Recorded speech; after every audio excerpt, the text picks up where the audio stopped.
전반 12분 마르코 아센시오가 올린 볼을 왼발이 아닌 오른발로 마무리했습니다. 축구 통계업체 풋몹은 이강인에게 평점 8.8점을 부여했습니다. 선제 득점을 넣었던 솔레르와 같은 평점으로 양팀 통틀어 최고점이었습니다. 또 다른 매체 후스코어드닷컴도 이강인에게 평점 8.4점을 매기면서 경기 최우수 선수 급 활약을 인정했습니다. 현지 매체 오에스테 프랑스에서는 느린 템포가 특징인 이 경기에서 한국의 미드필더 이강인이 타악기, 연주, 슈팅, 드리블 등 수많은 볼 어필을 가장 열정적으로 플레이한 선수로 볼 수 있다며 극찬했습니다. 마요르카 출신 이강인은 78개 이상의 공을 터치했고 패스 시도의 93%를 완료했으며 키패스 1회 대부분의 볼 경합에서 승리했습니다. 무엇보다도 이강인은 경기 시작 몇 분 뒤 골망을 흔들었던 솔레르의 결정적인 패스를 제공했다고 평가했습니다. 스페인 디아리오 아스는 솔레르와 이강인이 킬리안 음바페를 대신했다라며 음바페가 빠진 PSG는 매치를 상대로 솔레르와 이강인의 골에 힘입어 2대0으로 승리했다. 이강인은 멋진 슈팅으로 득점했다라고 전했습니다. 프랑스 맥시풋은 PSG의 오른쪽 측면에서 활약한 이강인은 이번 경기에서 매우 편안한 모습을 보여줬다. 특히 PSG의 두 골 모두 관여했다. 첫 번째 골은 솔레르에게 연결했고 두 번째 골은 마무리했다라며 평점 7을 부여했습니다. 이강인은 이 같은 공로로 이날 최우수 선수로도 선정되며 유종의 미를 거뒀습니다. 구공민에서는 이강인은 매치를 상대로 최고의 활약을 펼쳤습니다. 때로는 측면에서 때로는 중앙에서 이강인은 예리하고 가치 있는 움직임으로 관중들의 시선을 사로잡았습니다. 박스 안에서 아센시오의 패스를 받아 오른발로 마무리하며 가볍게 골망을 흔들었다며 극찬했습니다. 현지 팬들도 이강인의 맹활약에 뜨겁게 반응했는데요. 항상 말했듯이 이강인은 공격적으로 활용해야 해요. 윙어의 수비 결함과 윙어의 볼 손실을 보완하기 위해 수비적인 역할로만 활용한다면 이강인의 장점을 극대화할 수 없어요. 리그앙 공식 계정에서도 이날 최고의 선수는 마치 이강인이라는 듯이 이강인 선수의 골 장면과 이강인 선수의 사진을 올리며 축하했습니다. 이로써 이강인은 리그 3골 4도움을 마크하며 시즌을 마쳤습니다.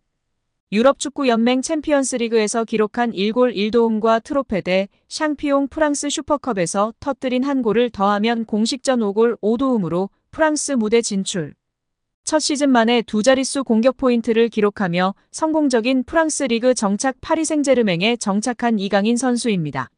다만 현지 팬들은 파리 생제르맹 구단을 상대로 불만족스러움을 나타내고 있는 상황인데요.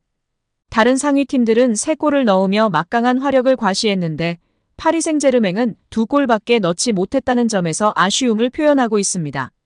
또한 총 28개의 슈팅을 난사했지만 2골밖에 넣지 못한 점에 대해 클린시트는 필요 없다며 구단을 향한 분노를 표출하는 팬들도 있는 상황입니다. 여기에 이강인 선수의 멋있는 탈압박에 이어 환상적인 패스로 매치 수비진을 완전히 무력화시키는 영상이 축구 커뮤니티에서 확산되고 있습니다. 이강인 선수는 중앙선 부근에서 공을 터치한 후 드리블로 수비수 3명을 벗겨내며 탈압박하였습니다. 이후 지체 없이 패스를 찔러줬는데요. 따라붙던 수비수 2명과 4명의 수비진까지 모두 6명을 농락하는 환상적인 스루패스였습니다. 자신의 클래스를 여과 없이 보여준 이강인 선수 정말 대단한 장면이었습니다. 킬리안 음바페가 이번 시즌을 끝으로 떠난다고 이미 공언한 가운데 이강인 중심의 공격이 충분히 파괴력을 갖췄다는 걸 보여줬습니다. 리그 최종전에서 오른쪽 윙포워드로 선발 출전한 이강인이 맹활약을 펼쳤습니다. 팀 내 비중을 높여주며 팀 공격을 이끄는 역할을 부여받은 이강인은 한 골 1도움으로 자신의 능력을 입증했습니다. 음바페 이후 코어는 나라며 무력 시위를 한 것만 같았는데요. 루이스 엘리케 감독은 이번 시즌 중요한 대목마다 음바페와 잘 어울리는 공격진을 갖추기 위해 고심했는데요. 그 결론은 스피드와 드리블 능력이 좋은 선수를 대거 배치한다는 방향으로 도출되곤 했습니다. 그래서 이강인 대신 윙어 브래들리 바르콜라가 선발로 뛰는 경우를 볼 수 있었습니다. 하지만 다음 시즌은 음바페 없이 새로운 선발 조합을 만들어내야 하는데 이강인은 팀의 중심에 설 자격이 충분하다는 걸 보여줬습니다. 2019 U20 월드컵에 2살 어린 나이에 참가했음에도 불구하고 매 경기 양상을 좌지우지하며 MVP를 수상했던 모습을 프로에서도 재현할 수 있다는 걸 마요르카 시절 보여준 바 있습니다. PSG에서도 이강인의 역량을 극대화하면서 신체 능력과 파괴력 갖춘 선수들과 조합하는 게 플랜 A로 떠오를 수 있는 가능성이 보인 것이 고무적이라는 평가입니다. PSG는 이미 공격과 중원의 23세 이강인뿐 아니라 23세 마누엘 우가르테, 22세 바르콜라, 18세 워렌 자이르 에메리 등 여러 유망주를 확보해뒀습니다.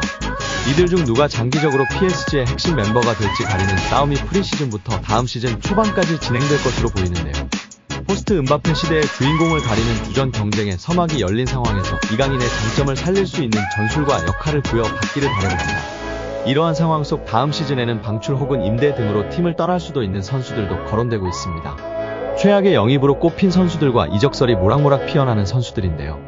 프랑스 매체 르피가로는 지난해 여름 이후 PSG는 선수 영입을 위해 이적료로 4억 유로 약 5,859억 원 이상을 지출했다. 캄포스 단장이 선수 영입을 맡으면서 영입한 선수들에 대해 평가할 시기가 됐다고 전했습니다.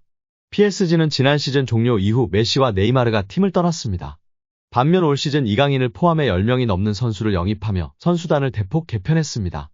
르피가로는 바르셀로나에서 5천만 유로 약 732억 원에 영입한 덴벨레와 바이에른 미넨에서 4,500만 유로 약 660억 원에 영입한 에르난데스는 기대에 부응했습니다. 프랑스 대표팀에서 활약하고 있는 이들에 대한 장점과 단점을 모두 알고 있고 견고한 선수들이었습니다. 이미 검증된 선수들이었고 이는 파리 생제르맹의 좋은 영입이었다고 평가했습니다. 르피가로는 다수의 PSG 선수에 대해 부정적으로 언급했습니다. 이 매체는 루이스 엘리케 감독 부임 이전 캄포스 단장이 영입한 하무스와 우가르테는 기대에 부응하는 활약을 펼쳤는지 의문이라고 전했습니다. 일단 8천만 유로 약 1172억 원에 영입한 하무스와 6천만 유로 약 879억 원에 영입한 우가르테는 PSG가 지난해 가장 비싼 이적료를 지불하고 영입한 선수들입니다. 우가르테는 PSG의 중원을 책임질 기술이 없다. 하무스는 슈퍼서브 역할을 맡고 있다. 자질은 확실하다고 언급하며 지나치게 높은 이적료를 지불한 것이 패착이었다고 전하고 있습니다. 이 두 명의 이적료를 합치면 무려 2,051억 원입니다. 이어 특히 지난해 9,500만 유로 약 1,391억 원에 영입한 무하니를 다시 같은 가격으로 팔 수는 없다며 공격수 무하니에 대해선 실패한 영입이라는 뜻을 나타냈습니다.